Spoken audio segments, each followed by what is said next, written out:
नमस्कार, good morning, सत श्री अकाल। क्या हाल चाल। सीधी बात नो बकवास में एक बार फिर से आपका स्वागत है। क्लास 12 फिजिक्स के इस नए सेशन में आज हम एक इम्पॉर्टेंट टॉपिक की बात करेंगे जो एग्ज़ाम पॉइंट ऑफ व्यू से काफ़ी इम्पॉर्टेंट है और इससे रिलेटेड एग्ज़ाम में कई बार क्वेश्चन आ भी चुके हैं। आपको बोर्ड पर दिख रहा होगा दी ब्रोगली की परिकल्पना अर्थात दी ब्रोगलीज हाइपोथेसिस। ये काफ़ी इम्पॉर्टेंट है। इस वीडियो को शुरू करने से पहले हम जानना चाहेंगे कि क्या हमारी ऑडियो वीडियो क्लियर जा रही है। यदि ऑडियो वीडियो क्लियर हो तो प्लीज़ चैट सेक्शन में हमें बता दें और अगर ये सेशन आपको पसंद आए तो अपने दोस्तों के साथ इसे ज़रूर शेयर करिएगा। तो चलिए शुरू करते हैं। दी ब्रोगली की परिकल्पना क्या है। दी ब्रोगली ने बताया कि जिस प्रकार से प्रकाश द्रव्य और विकिरण के गुण को प्रदर्शित करता है, ठीक उसी प्रकार कण भी तरंग के गुण को प्रदर्शित करते हैं।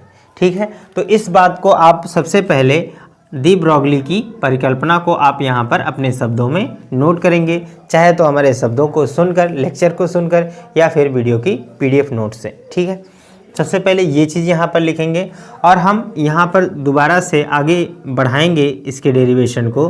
तो यहाँ पर लिखेंगे प्रकाश विद्युत प्रभाव के लिए हम जानते हैं एक फोटॉन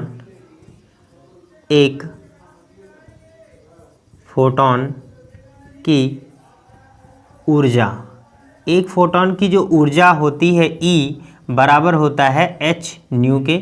इसे हम इक्वेशन नंबर सबसे पहले मानेंगे फर्स्ट।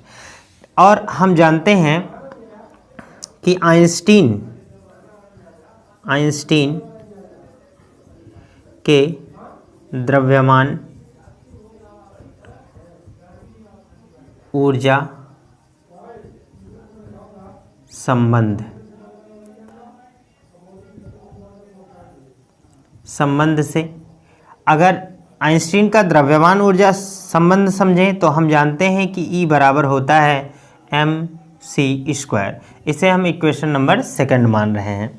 समीकरण 1 और 2 को देखेंगे तो इसके बाएं पक्ष बराबर हैं, तो यहाँ पर लिख सकते हैं हम समीकरण 1 व 2 से।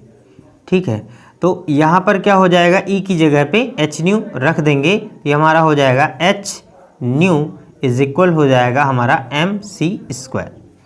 ठीक है, अब चूंकि हमें पता है कि न्यू बराबर होता है c अपॉन लैम्डा के। ठीक है, तो ये वैल्यू इसमें रखेंगे तो यहाँ पर आ जाएगा h c अपॉन क्या हो जाएगा लैम्डा बराबर यहाँ आ जाएगा mc²। एक c से एक c कैंसिल हो जाएगा तो यहाँ पर बचेगा, देखिएगा ध्यान से, ये हमारा बचेगा h upon lambda is equal हो जाएगा m इंटू सी। अब अगर हम लैम्डा की वैल्यू निकालना चाहें तो इसका हम यहाँ पर क्रॉस मल्टीप्लाई कर देंगे। लैम्डा इधर चला जाएगा, mc नीचे आ जाएगा, अर्थात लैम्डा बराबर मैं लिख सकता हूँ यहाँ पर h अपॉन क्या हो जाएगा mc के बराबर हो जाएगा। ठीक है, अब इसके बाद हम जानते हैं चूँकि P बराबर होता है mc, अर्थात इससे पहले हमने आप लोगों को बताया, हम कह सकते हैं कि संवेग बराबर होता है द्रव्यमान गुणे वेग, जहाँ पर c क्या है, प्रकाश का वेग है। ठीक है, तो जहाँ पर mc है उसकी जगह पर हम लिख सकते हैं लैम्डा बराबर h अपॉन क्या हो जाएगा p क्या है संवेग। तो इस तरह से हम द्रव्यमान ऊर्जा संबंध तथा फोटॉन की ऊर्जा की सहायता से दी ब्रोगली की परिकल्पना को सिद्ध कर सकते हैं। यही दी ब्रोगली का तरंग समीकरण है। यहाँ पर हम ये बातें भी लिख सकते हैं, यही दी ब्रोगली का तरंग समीकरण है।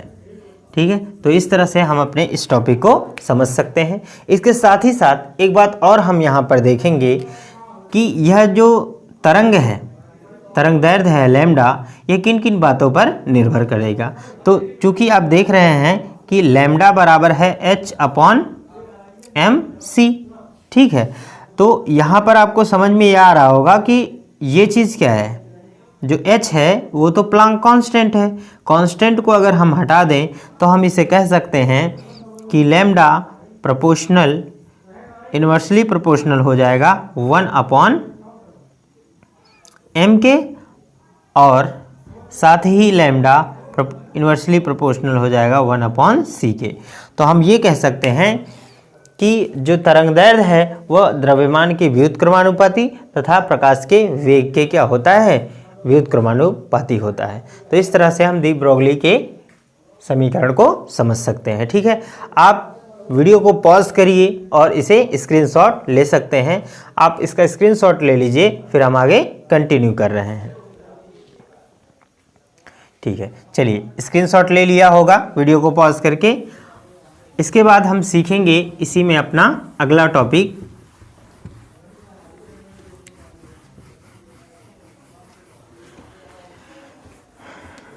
वीडियो को दोस्तों अंत तक जरूर देखिएगा ताकि कंसेप्ट अच्छे से क्लियर हो और आप उसमें एग्ज़ाम में उसको अच्छे से प्रिपेयर कर पाएँ, ठीक है।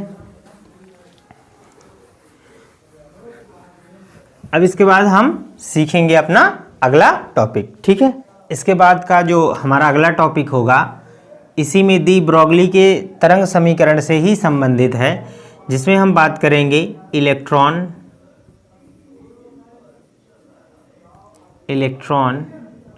के लिए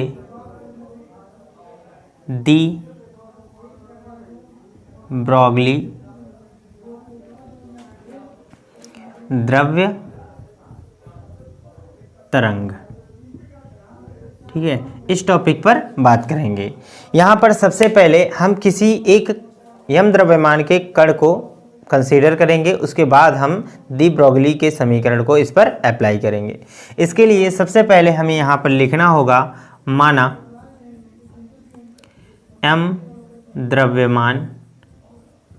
द्रव्यमान का कण v वेग से गतिमान है, तब गतिज ऊर्जा E के यानी काइनेटिक एनर्जी बराबर हम जानते हैं होता है 12mv², ठीक है। क्या होता है, 12mv²। अगर हम यहाँ से v की वैल्यू निकालना चाहें तो यहाँ पर इसका गुणा यहाँ पर हो जाएगा। हम कह सकते हैं कि v² बराबर 2 का मल्टीप्लाई हो जाएगा 2e के, और अपॉन में क्या आ जाएगा, m आ जाएगा। और अगर v की वैल्यू निकालें तो यहाँ पर आ जाएगा 2e के, और अपॉन में क्या होगा, m। अब चूंकि हमें पता है संवेग p बराबर हमें पता है m इंटू v होता है, और यह आप इक्वेशन नंबर फर्स्ट मानिए। समीकरण 1 से इस v की वैल्यू इसमें रखेंगे तो p बराबर हमें मिलेगा m, और इस v की जगह पर ये वैल्यू रखेंगे तो हो जाएगा, सॉरी इसे आप रूट में बंद करेंगे, ठीक है। ये हो जाएगा इस तरह से, आप ये 2e के और अपॉन में क्या रह जाएगा, m, ठीक है। अब ये ऐसे क्यों किए, तो यहाँ पर लिख देंगे समीकरण 1 की सहायता से, समीकरण 1 से, ठीक है। अब इस m को अगर अंदर भेजना चाहें तो क्या करेंगे, तो ये हो जाएगा m। देखिए अगर स्क्वायर m² अंदर हो तो बाहर आ सकता है, अर्थात ये अंदर जाएगा तो m² हो जाएगा। तो मैं लिख सकता हूँ √2e के, और ये हो जाएगा m², और अपॉन में होगा m। m से m एक कट जाएगा तो यहाँ पर p बराबर आ जाएगा हमारा √2e के, और यहाँ पर आ जाएगा m। आप इसे मानिए समीकरण नंबर 2। अब P की वैल्यू निकल गई है तो हम क्या करेंगे, डी ब्रोगली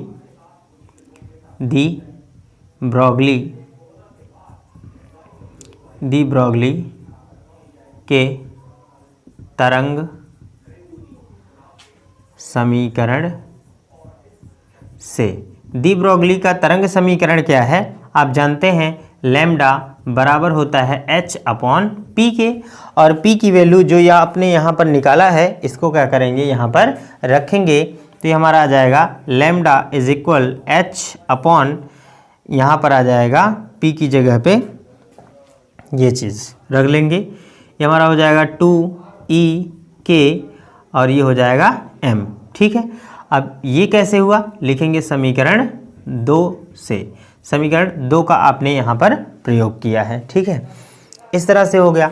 अब एक चीज़ और जानते हैं, यहाँ पर यदि हम इलेक्ट्रॉन का निकालना चाहते हैं तो एक इलेक्ट्रॉन पर कितना आवेश होता है और साथ में उसका वेग हम निकाल लें और यहाँ पर वैल्यू रखेंगे तो कैसे सॉल्व करेंगे। ठीक है, सबसे पहले यहाँ पर लिखेंगे माना V या लिखें विभव V का Q आवेश,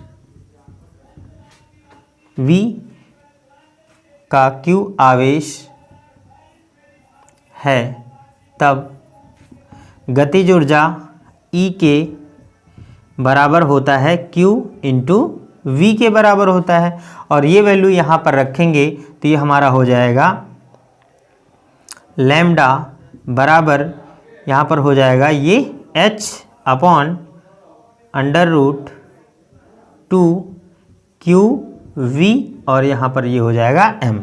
तो इस तरह से आप ये पहले फाइंड करेंगे। अब इसके बाद हम क्या करेंगे, इलेक्ट्रॉन के द्रव्यमान तरंग दैर्ध्य को निकालेंगे। ठीक है, अब सबसे पहले आप एक बार क्या करिए, वीडियो को पॉज करके स्क्रीनशॉट ले लीजिए। ठीक है, क्योंकि बोर्ड में उतनी जगह अभी नहीं है, थोड़ा यहाँ पर लिखने पर चमक ज़्यादा हो जाती है इसलिए वो थोड़ा स्पष्ट नहीं दिख पाता है। ठीक है, तो वीडियो को पॉज करिए और आप यहाँ पर स्क्रीनशॉट ले लीजिए। ठीक है, इतना हम तब तक इरेज कर दे रहे हैं। ठीक है,